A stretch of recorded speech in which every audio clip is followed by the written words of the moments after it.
Alan Sidney Patrick Rickman, born in London on February 21, 1946. Patrick Rickman was raised in a working-class household as the sole child of factory worker Bernard Rickman and housewife Margaret Rickman. Alan was deeply affected by his father's cancer death when he was just 8 years old, which gave him a strong sense of resiliency and keen understanding of the frailty of life. Rickman's inventiveness flourished despite this early tragedy. At Chelsea College of Art and Design, where he first studied graphic design, he honed his attention to detail and even managed a profitable design firm. But he continued to be drawn to acting, and in his late 20s, a comparatively late age for aspiring actors, he enrolled in the Royal Academy of Dramatic Art, a choice that would change both his own life and the film industry. At the age of 42, Rickman made his big screen debut in Die Hard 1988, where he portrayed the elegant, composed, and scary Hans Gruber. Rickman quickly established himself as one of the Hollywood's most fascinating actors by giving the character intelligence, wit, and subtle threat instead of choosing a loud or mocked villains.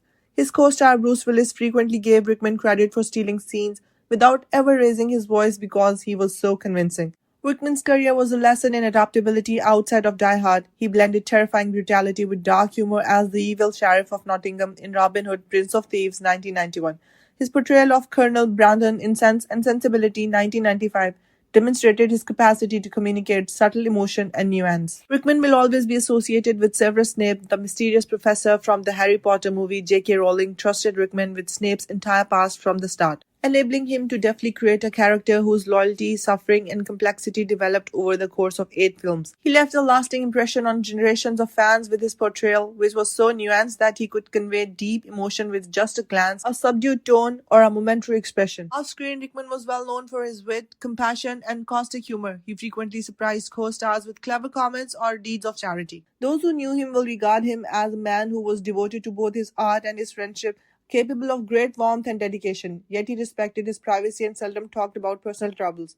Throughout his career, Rickman continued to have a close relationship with theatre, directing productions like The Winter Guest and acting in a number of Shakespearean plays. He handled every role, stage or screen, with great care and a devoted commitment to sincerity. In private, he was devoted to Rima Houghton for more than 50 years, and their relationship was characterized by mutual respect and devotion. He also kept his private life mostly hidden from the public, which reflected his conviction that one should live quietly even in the face of celebrity. Rickman battled pancreatic cancer, which he kept mostly to himself, until his death on January 14, 2016, at the age of 69. The anguish that followed his passing demonstrated how profoundly he had impacted both fans and co-workers. The profound emotional truth Rickman brought to each character, the subdued beauty of his performances, and the reminder that great artistry transcends age and convention are what make his legacy greater than the roles he performed. Long after the last curtain has been drawn, his presence still reverberates. He was a man of complexity, wit, and humanity.